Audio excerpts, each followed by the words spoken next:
The example I like to use is that if we gave you 2,000 cars to pick from, we believe that the cars we do have in the game are the ones that you would select.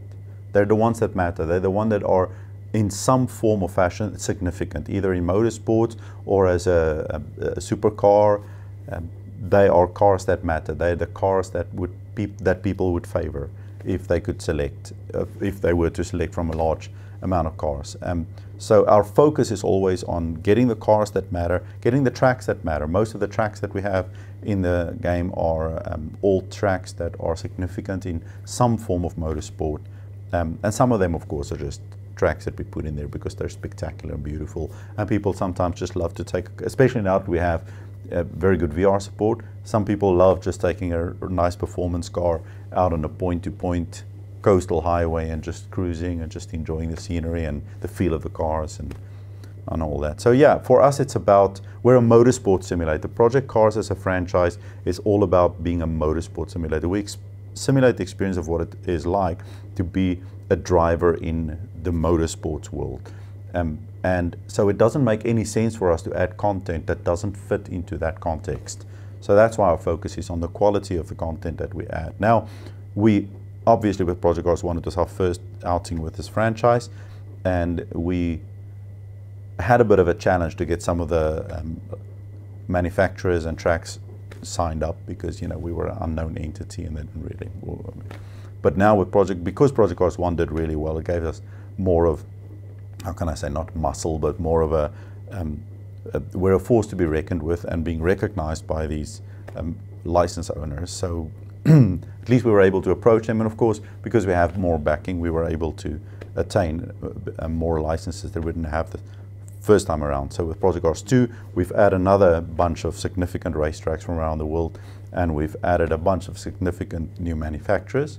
So although we're not really speaking about specific manufacturers yet, we can certainly say that we have added most of the important manufacturers from places like Italy and Germany and Japan. So when we develop the cars themselves, we have two major approaches. It depends if it's a new car or an older car. There are like, you know, mixes of how we do the technology. But with the new cars, obviously, typically we are able to get CAD files from the manufacturers. And then what we do is we use those CAD files to reproduce the physical model of the car as well as the mechanical underpinnings accurately to millimeter like the real thing. So to all intents and purposes, it is an exact replication of the real car. If it's an older car, and of course, because of motorsport being, you know, motorsports have had a great run, so the cars have been around, you know, there's great motorsport cars from many, very many decades. So what we do is, in the case of those cars, then we have a different process of how we go around getting those cars in the game authentically reproduced. We do, for example, a system where we do 3D scanning on the cars, and we do a lot of photographs and all that. But however we attain the data, at a point we get to a position where we have the physical car remodeled in the game the way that it looks, the mechanical underpinnings as well as the body. But then, of course, it's important for us to do the whole thing authentically. So we spend a lot of time getting the sound right, and not just the engine, making sure that the mechanical bits, the vibrations, the noises, the different way that the wastegate, for example, would sound on a car, or the turbo, or the brakes, and all of that, we make sure that all of that is authentic to the real experience. And then most critically, of course, is the handling of the car.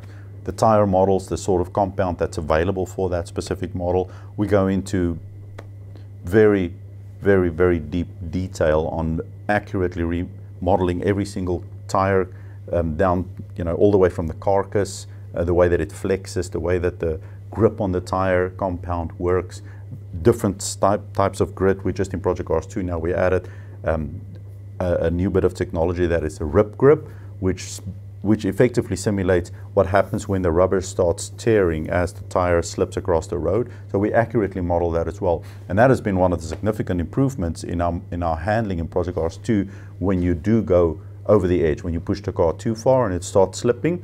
Because of that technology that we've added, the car is now much more approachable and handleable, and you can keep it in control even when it's sliding.